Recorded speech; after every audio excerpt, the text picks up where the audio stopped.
y esas proteínas que encontramos en las toxinas van a tener acción farmacológica. Por eso es que el veneno de un grupo de serpientes se utiliza, por ejemplo, para la formación o para la producción de antihipertensivos, como por ejemplo el enalapril. Y vemos que la víbora, al momento de estar mordiendo a su presa, puede estar generando, al momento de estar mordiendo, puede estar eliminando todo ese veneno en el organismo del paciente, o puede ser solamente la mitad del veneno que tenía en la glándula. Esas toxinas, entonces, van a presentar complejos proteínicos de enzimas y van a ser bien potentes. Lo que se estudiaron, lo que se encontraron, van a ser las fosfolipasa A, las proteasas.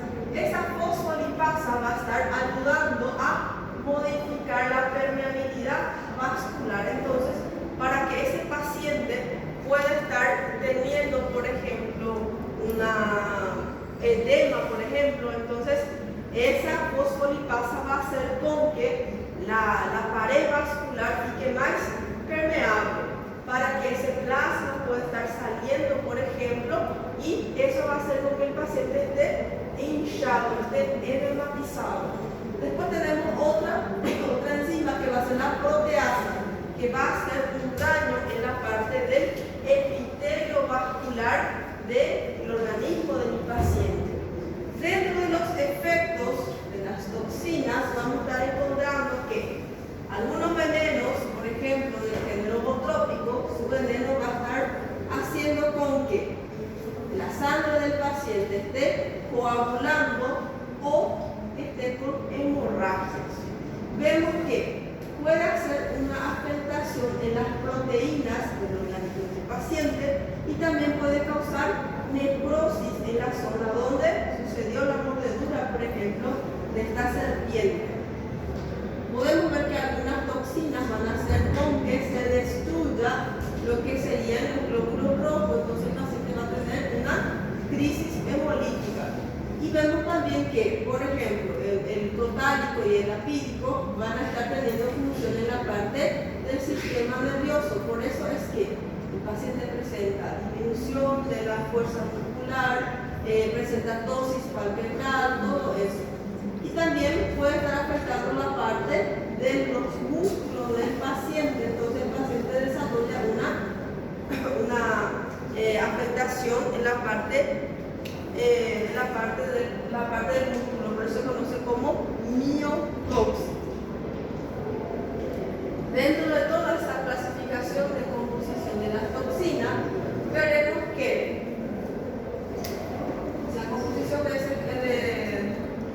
los venenos, por ejemplo, el botrópico, el yalará, vemos que va a tener una función, su veneno va a tener una función coagulante, y otra parte va a estar afectando la parte de las proteínas del organismo del paciente. Vemos que esa lisolecitina, que va a ser una enzima que va a estar presente en esa toxina, va a estar modificando la constitución de los glóbulos rojos. Entonces, va a estar afectando la estructura de los glóbulos rojos, y todo eso va a ayudar a que el paciente presente hemorragia, y después, si hay muchos fragmentos de glóbulos rojos, eso puede estar acumulándose, formando coágulos, y el paciente empieza a desarrollar lo que vimos, el CIGI, que va a ser la coagulación intravascular diseminada.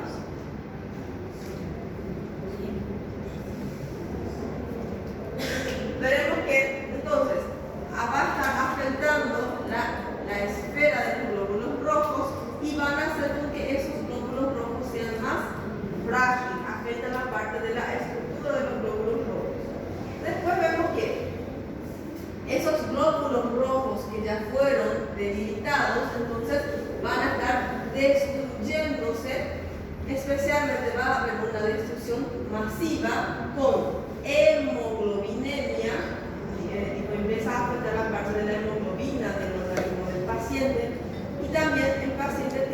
una hemoglobinuria. ¿Qué sería eso? El paciente, como tiene destrucción de los glóbulos rojos, entonces empieza a descender el número de los glóbulos rojos y el paciente empieza a orinar más rojo. No solamente porque hay una afectación renal, sino que esa hemoglobina está saliendo por la orina de mi paciente. Entonces, por eso el paciente desarrolla una hemoglobinuria. Vemos que nuevamente esa lisolecitina, que es fatal, que ya vimos acá, va a estar también afectando otras células, especialmente las células que voy a estar encontrando en los túbulos de los riñones. Por eso es que el paciente que fue mordido por serpiente puede estar desarrollando una IRA, que va a ser una insuficiencia renal aguda. Eso siempre es pregunta de examen de clínica médica. ¿Cuál es una de las causas más frecuentes de insuficiencia renal aguda?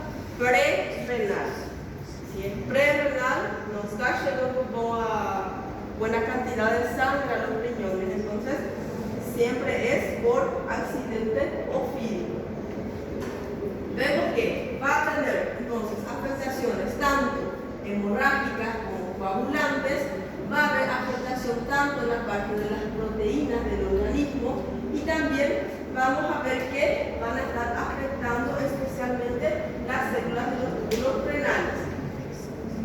Todo eso entonces se fijan en las células blancas produciendo daños irreversibles. Por eso es que tenemos que tratar al paciente antes que el paciente desarrolle una insuficiencia renal aguda, porque si no se trata de esa insuficiencia renal aguda, puede haber necrosis y después ya podemos estar observando lo que sería una insuficiencia renal crónica en el paciente.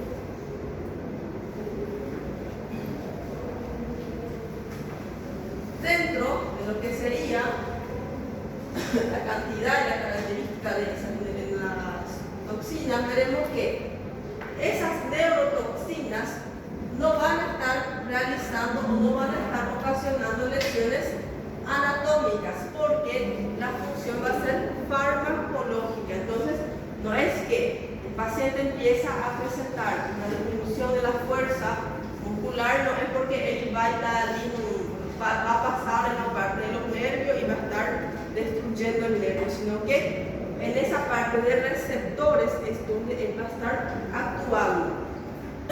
Por ejemplo, las neurotoxinas del accidente crotálico y también de las orales van a estar realizando un bloqueo de procesos enzimáticos. Entonces, por eso es que van a estar presentando cambios o daños a nivel neurológico.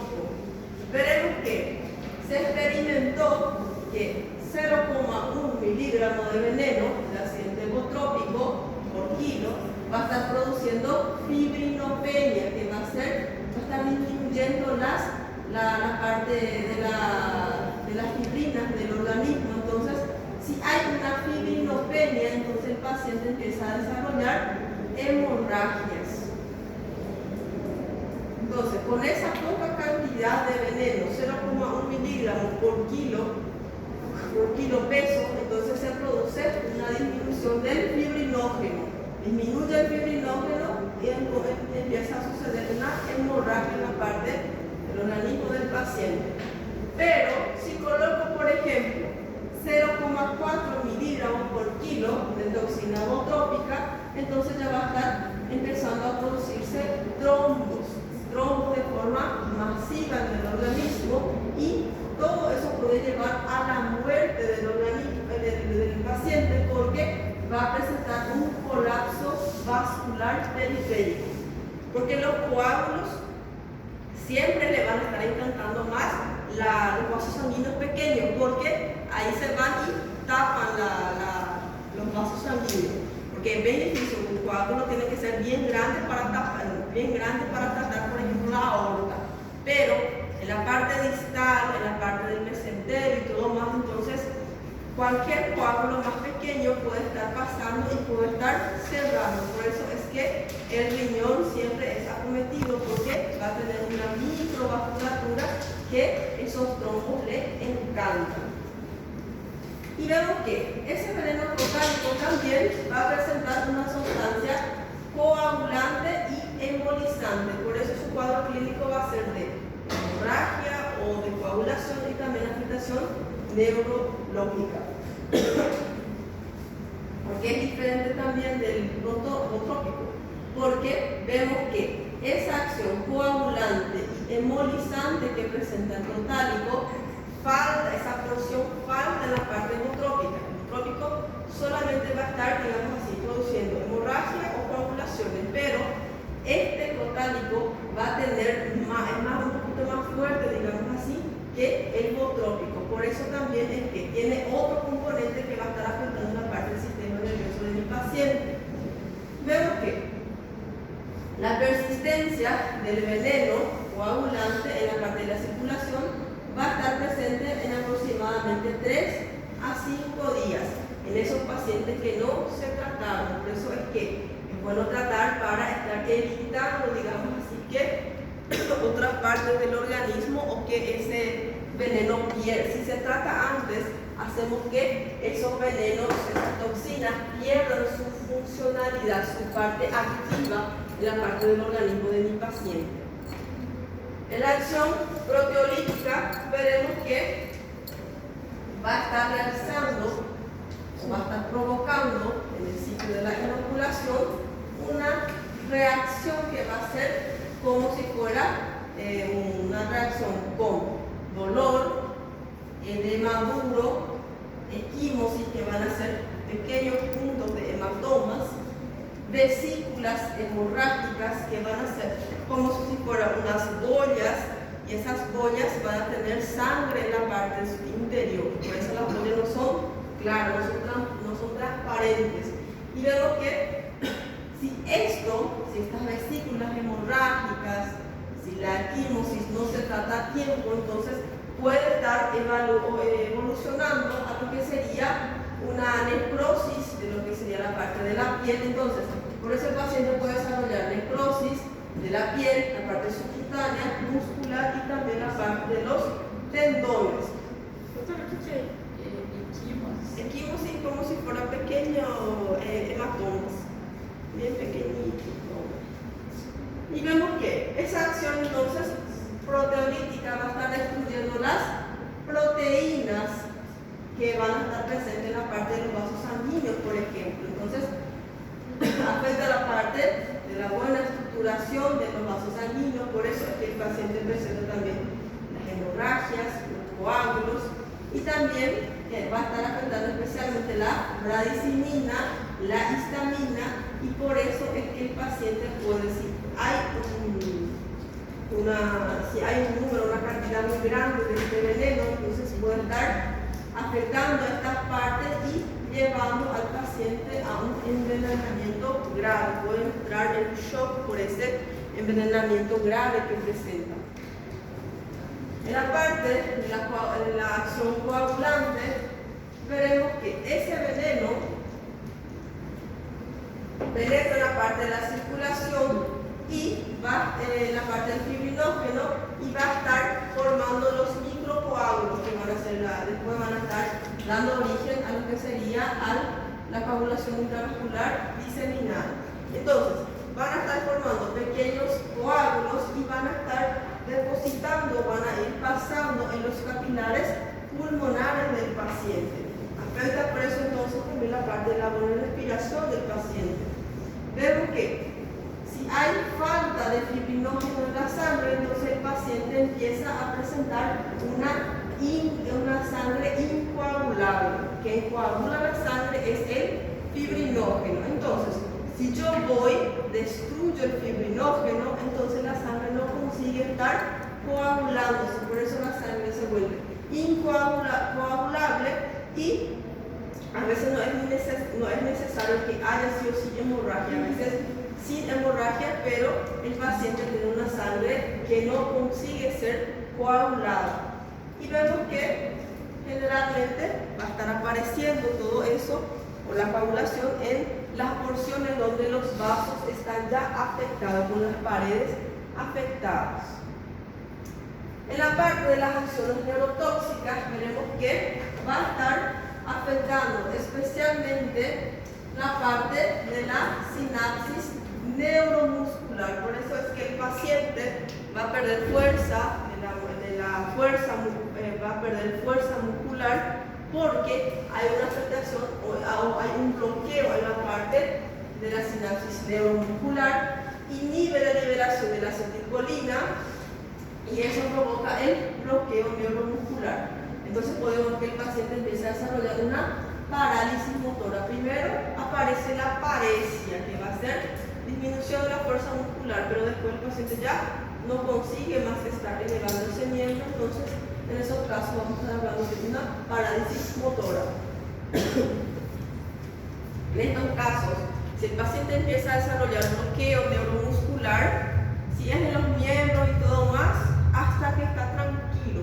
Pero cuando ese bloqueo afecta la parte de la musculatura, de los músculos de la respiración, ahí es que está el problema, porque si yo no puedo estar respirando, entonces eso es lo que va a llevar a una insuficiencia respiratoria y el paciente va a estar muriendo porque no consigue respirar. Hay una parálisis de la musculatura respiratoria, entonces el paciente fallece por ese motivo. Después tenemos la acción hemolítica. Entonces, cuando hay hemólisis, cuando hay destrucción de los glóbulos rojos, entonces queremos que el paciente presenta hemoglobinuria, el enrojecimiento, la coloración rojo de lo que sería la orina del paciente, y vemos que si esto no se trata a tiempo, va a llevar al paciente a desarrollar una insuficiencia renal aguda, y eso también es la principal causa de muerte en los pacientes que no son tratados de forma rápida.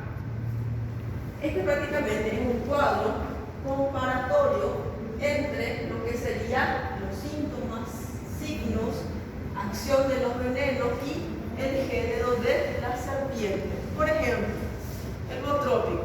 El botrópico va a tener una acción proteolítico, coagulante y mionecrosante.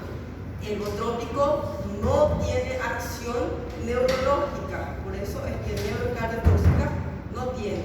Entonces, ese botrópico, si tiene acción proteolítica, entonces vemos que los síntomas y signos que el paciente va a estar presentando va a ser, luego de 1 a 3 horas que el paciente fue mordido, en el local está dolorido, presenta un calor, aumento de temperatura, presenta rubor. ¿Qué sería rubor? Enrojecimiento de la zona afectada, presenta edema, manchas rosáceas o cianóticas, como si fuera, como le dije, las equimosis, como si fueran pequeños puntos de hematoma. Y vemos que van a presentar unas bollas, unas bulas o bollas también van a estar presentando. Vemos que la acción coagulante va a estar presentándose como manifestaciones hemorrágicas, y las mionecrosantes, como afectan la parte muscular del paciente, puede llevar al paciente a desarrollar una necrosis de esos músculos.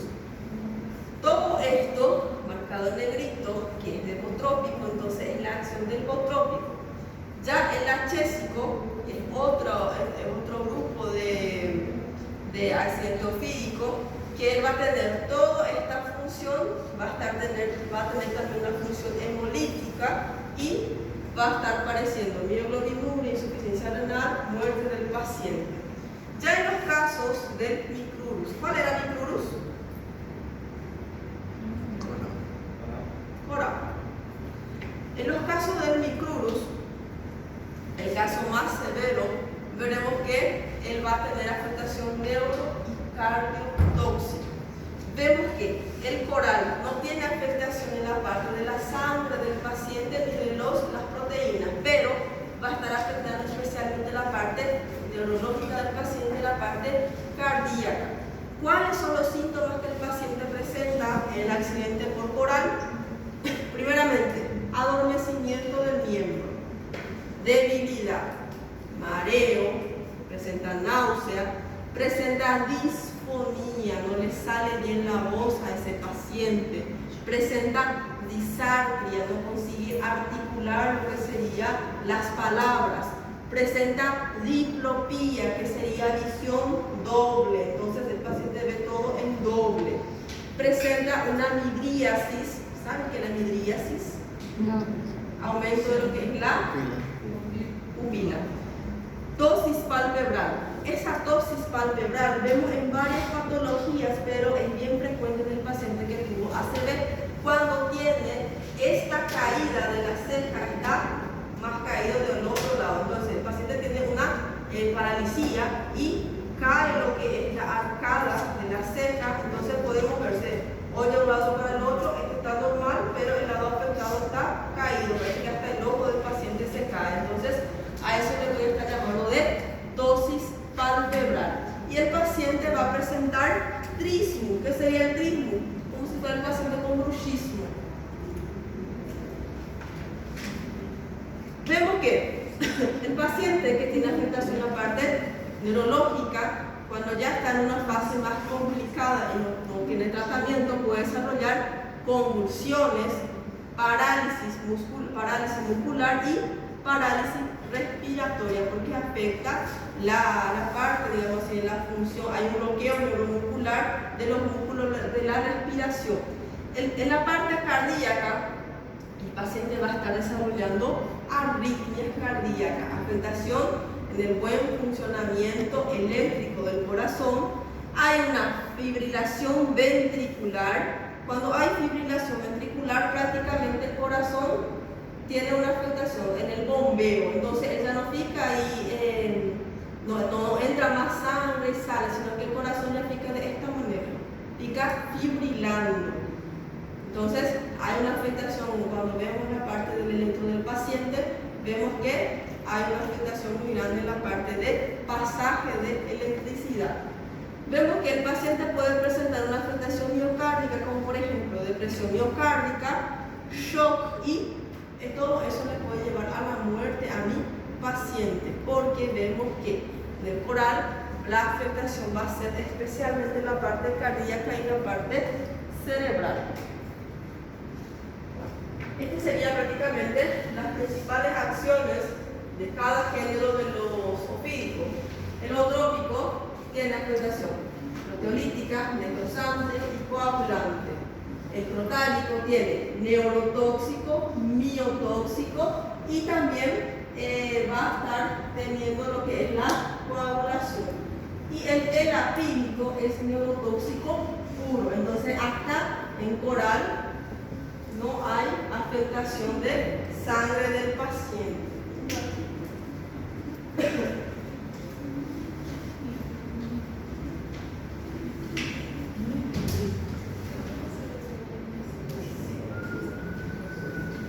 Buenas tardes.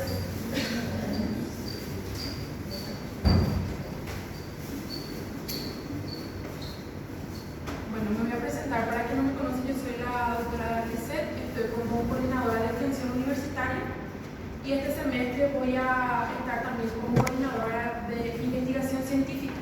Como ustedes saben, nosotros cada semestre tenemos un evento, un seminario de investigación, que es el que hacemos en el Palacete Municipal, que vale dos puntos. Ustedes conmigo cada semestre van a tener 5 puntos. Ustedes tienen primera parcial, que es 15, segunda parcial, que es 15, después tienen trabajo práctico, que es 15, aquel que era asistencia, que viró investigación y ahora se subdivide. Es 3 puntos de extensión, 2 puntos de investigación. Ese 2 puntos de investigación va a ser segunda-feira ahora, ¿sí? Va a ser fuera de horario de clase, que es de las 6 hasta las 8, y también vamos a emitir certificado valiendo 2 horas extracurriculares, ¿está bien? Yo quiero invitarle a ustedes para que participen y también que en la hora de llenar no se olviden de firmar allá, ¿sí? Y el evento es ahora en marzo, y para que si ustedes tienen algún reclamo que hacer, yo la parte de que más quiero que completen bien es la parte del correo, porque yo voy a estar mandando el certificado. Y le pido paciencia, porque son esos días y voy a agarrar el primero, el décimo, voy a juntar las planillas. Soy yo quien va a hacer que prepare la planilla para cada docente, ¿sí? Y que va también a mandarle a usted el certificado por correo. Otra cosa,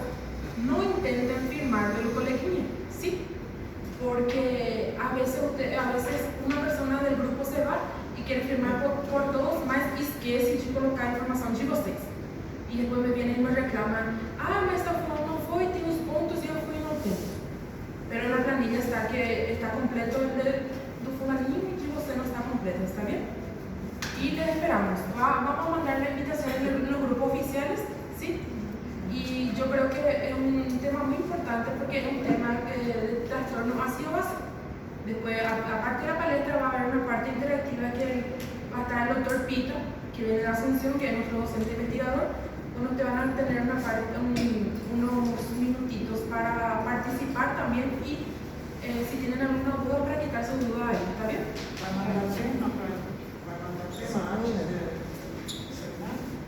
El tema del trastorno ácido-base. Ahí lo que nos vamos a mandar en el grupo oficial es la invitación. No, el tema no. Muchas gracias. De nada, gracias. Trastorno ácido-base es muy importante porque van a haber fisiopatía y es muy frecuente en patología, en clínica médica es muy frecuente. Paciente que tiene diabetes, enfermedades crónicas, suele tener un pH afectado de una cosa. Entonces, bueno, que participe más todavía. El doctor es un docente muy bueno. Es bueno que participe. No solo el transporte, no hay que ir.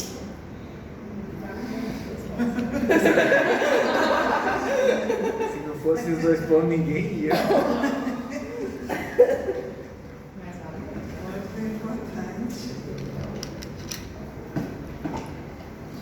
Bueno, entonces acá vamos a estar hablando sobre las características, las manifestaciones clínicas de cada género de la serpiente. Vamos a estar empezando por el accidente botrópico, que va a ser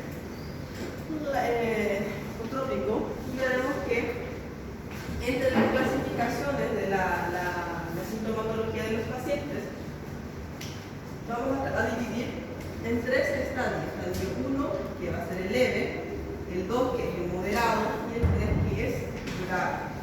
Cuando hablamos de leve es porque recientemente ese paciente fue mordido y no tiene todavía ninguna afectación. Entonces, en el cuadro clínico del paciente, el paciente presenta dolor en la zona donde fue mordido, presenta edema, eritema leve, que va a ser el enrojecimiento de la zona, y en la parte, si yo le pregunto al paciente su nombre, qué día es hoy, dónde se encuentra, por qué vino al hospital, en este caso el paciente responde sin ningún tipo de alteración, porque tiene buen estado general, solamente fue mordido por lo que sería la serpiente.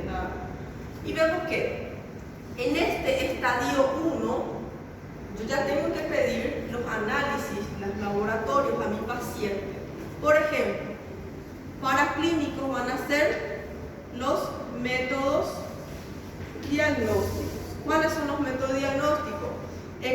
Los exámenes, por ejemplo, laboratoriales van a salir normal, porque acá todavía el paciente no tiene coagulación, no tiene todavía hemorragia, todavía es reciente. Entonces, la parte de hemograma, normal. La parte de coagulación, normal. La parte de plaquetas también está normal en el paciente porque todavía, como dije, no tiene coagulación intravascular diseminada ni tampoco tiene hemorragias. En el estadio 2 vemos que es un estadio más moderado porque van aumentando lo que serían las clínicas del paciente. El paciente presenta dolor, edema en la zona, eritema moderado, que va a ser más enrojecido, más la zona, más aumentado de tamaño. No hay manifestaciones sistémicas de sangrado, todavía no hay hemorragia, el paciente todavía no está pálido, no tiene taquicardia, entonces no tiene todavía una hemorragia en la zona distal. El paciente va a tener gingivomorragia moderado, está comenzando a aparecer aquí el sangrado del paciente. El paciente, de otro lado, tranquilo, pero empieza a tener sangrado en la gengiva. Entonces, así comienza. Y vemos que el paciente todavía presenta un buen estado general, no tiene afectación de la conciencia. En estos casos, si yo le pido la prueba de coagulación, veo que ya está afectada, porque veo que la prueba de coagulación está prolongado más de 4 segundos y esa sangre no está coagulando. Entonces hay una afectación en la buena coagulación. ¿Qué más? El paciente tiene fibrinógeno disminuido. Entonces, por todo eso, la sangre no está coagulando. Fibrinógeno disminuido de 100 a 130 miligramos por ciento. Después, en el estadio grave, el estadio 3, entonces acá el cuadro ya es más complejo en el paciente. El paciente presenta nuevamente dolor, edema, eritema, que es más grave, presenta lo que sería flictenas. ¿Qué serían las flictenas? Serían esas ampollas que van a estar presentando sangre en su interior, porque ya hay afectación en la parte hematológica de mi paciente. El paciente tiene equimosis, que van a ser como si fueran pequeños hematomas. Presenta ya necrosis, porque ya hay una afectación muy grave en la parte de los tejidos de mi paciente. El paciente va a tener manifestación hemorrágica sistémica grave. Por ejemplo, el paciente va a tener hematemesis. ¿Qué sería la hematemesis? ¿Cómo? Vómito, sangre, con sangre. Vemos que el paciente tiene hematuria, que es sangre en la orina. El paciente tiene melena. ¿Qué sería la melena? Cuando el paciente tiene un sangrado en la parte digestiva alta, especialmente, va a estar teniendo lo que sería la coloración de las heces, van a ser negras prácticamente. Entonces, en esos casos, el paciente tiene melena y vemos que el paciente, de tanta sangre que ya está perdiendo, entonces tiene afectación del estado de conciencia. El paciente tiene un estado de shock hipovolémico, ya falta sangre, porque por todos los lados está sangrando este paciente. Y a causa de ese shock hipovolémico, que hipovolémico es de disminución de la sangre, entonces por eso disminución volémico de sangre. El paciente tiene mal estado general, porque ya tiene todo disminuido, ya está sangrando mucho este paciente. En estos casos, ¿cuáles son las características de los métodos diagnósticos?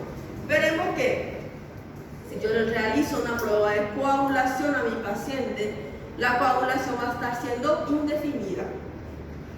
Por ejemplo, le coloco ahí para sumar en qué segundo se coagula la sangre y puede ser hasta minutos, porque se perdió demasiado fibrinógeno, no está coagulando esa sangre.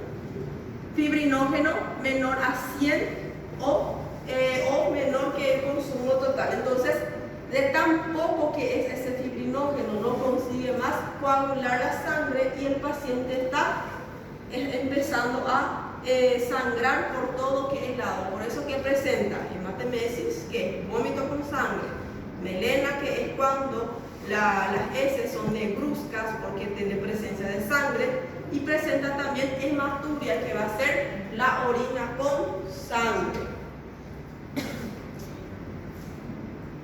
Acá, por ejemplo, es prácticamente la misma cosa, solamente hablando de lo que serían las manifestaciones sistémicas y locales.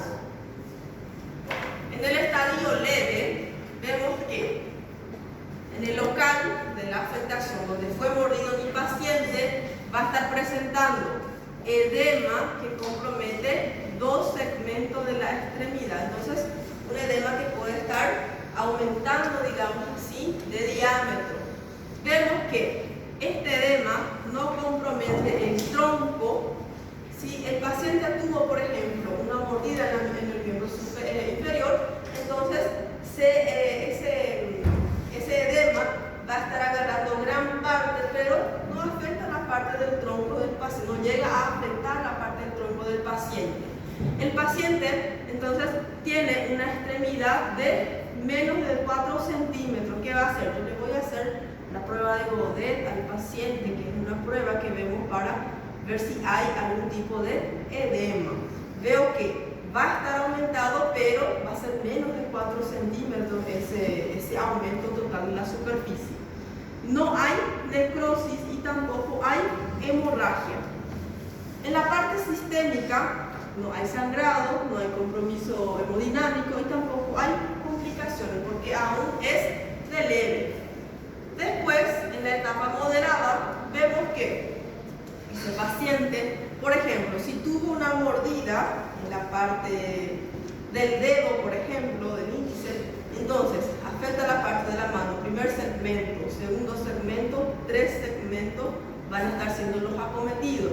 Esos segmentos van a estar edematizados y van a ser mayor que 4 centímetros porque ya es un grado más elevado.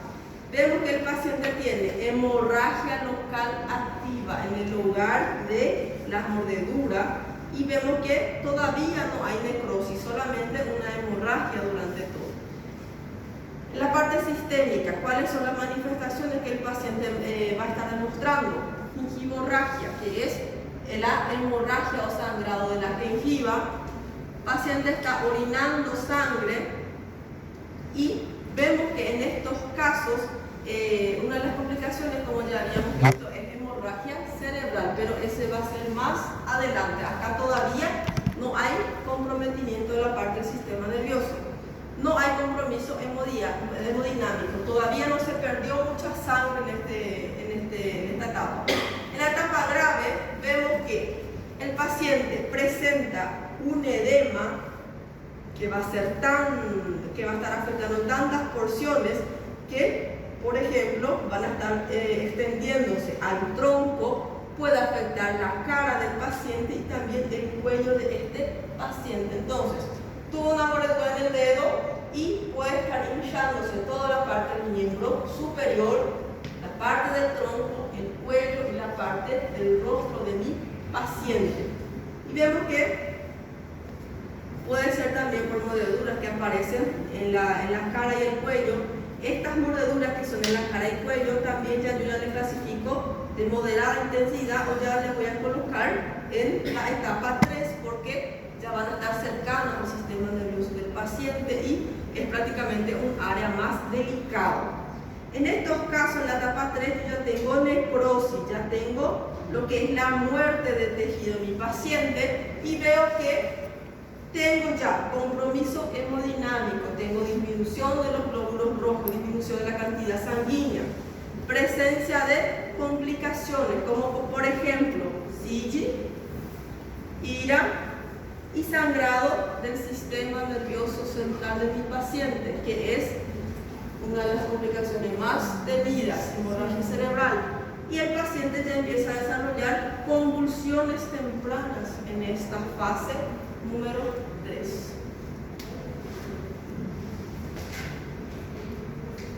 Estas son las características, estas son las ampollas que también son llamadas de flictenas.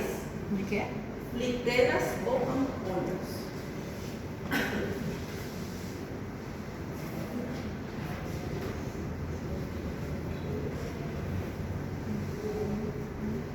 Entonces, podemos ver que el cuadro clínico, en la parte cuando comienza o cuando recién fue mordido mi paciente, va a presentar en las manifestaciones sistémicas, digamos así, va a presentar náuseas, vómito, diarrea, síncope, que es cuando el paciente se desmaya, se desvanece, taquicardia. Las manifestaciones locales de 4 a 20 minutos van a ser orificio de la mordedura, que me va a estar mostrando que hubo, digamos, una mordedura, un inóculo de veneno. El paciente tiene dolor intenso. En el 90% de los casos el paciente siente un dolor tan pero tan fuerte. Hay edema en esa localización donde hubo lo que es la mordedura, equimosis, que van a ser prácticamente unas, acá podemos ver bien de leve, estas zonas que parecen que tienen un poquito de hematoma. Entonces, cuando esas hematomas son chiquititos y no son tan grandes, entonces llamamos de equimosis. paciente presenta flectemas y ampollas, o también flectemas o ampollas, que van a ser esos de ahí, que al principio muchas veces se presenta con un líquido que es claro, pero después va agarrando un color rojizo, como si fuera que hay sangre en su interior. El paciente presenta una linfangitis, que va a ser afectación, inflamación de lo que serían los ganglios linfáticos. Y el paciente tiene una mionecrosis, que va a ser necrosis en la parte muscular. Estas son el cuadro clínico que el paciente va a estar presentando en el accidente ofídico o trópico. Después tenemos las manifestaciones sistémicas. Cuando hablamos de manifestación sistémica es el que puede aparecer en cualquier parte del organismo. Si es local, es en el local de la mordedura. Dentro de las manifestaciones sistémicas vamos a ver que el paciente va a tener una desfibrinación, disminución del fibrinógeno, por ejemplo. El paciente tiene una trombocitopenia, disminución de plaquetas, ¿verdad? El paciente tiene gingivorragia. Si disminuye mi plaqueta, si yo no puedo estar formando coágulos, entonces yo empiezo a presentar pérdida de sangre a través de la gengiva, a través de la orina. Si yo tengo poca sangre, digamos así, cuando hay una afectación a nivel sistémico, empiezo a desarrollar una hipotensión, empiezo a tener una acidosis metabólica. Vieron que es importante la jornada. Acá hay acidosis metabólica. El paciente va a tener insuficiencia renal y si no se trata esa insuficiencia puede estar desarrollando una falla orgánica múltiple, falla de múltiples órganos, porque va a llegar el momento que hay poca sangre en todo el organismo y hay muchos coágulos que van a estar afectando la buena nutrición de los tejidos, y también esos coágulos van a estar cerrando esas pequeñas vasculaturas y van a estar dificultando en la buena nutrición de la parte del organismo de mi paciente. Acá podemos ver un paciente con un cuadro bastante severo. Podemos ver que no es más equimosis, ya es prácticamente hematoma, ya está mucho más profundo también. Podemos ver estas partes más negras son esos flectemas, que serían las ampollas que tienen contenido sanguinolento dentro de él.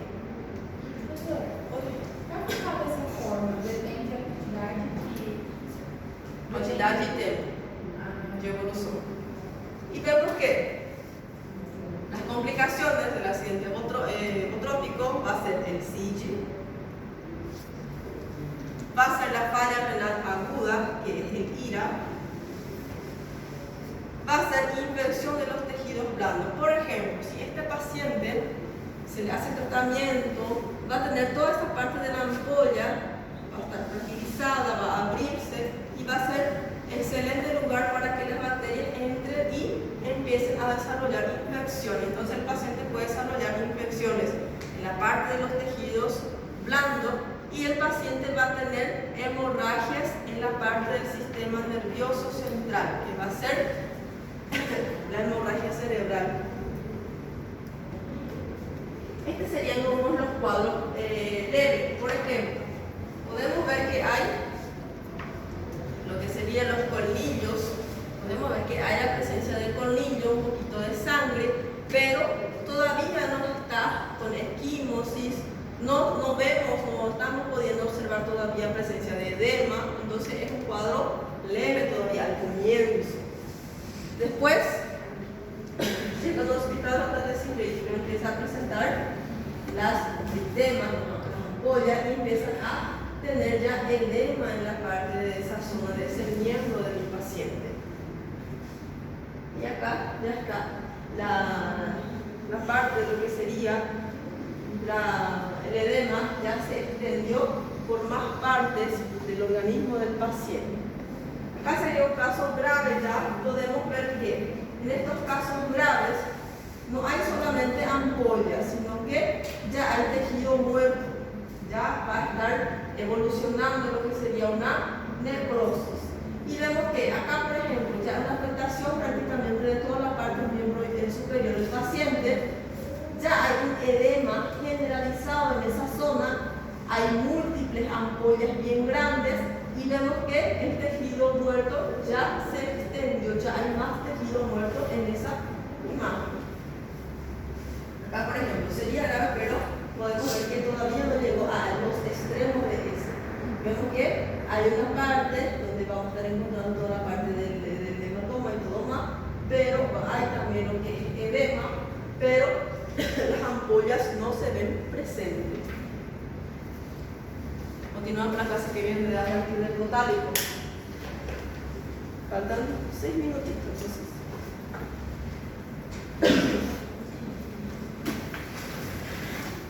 Es bueno que estudien el accidente ofídico, no solamente para enfermedades, sino que sale también en revalida. Tema de resbalo. Tema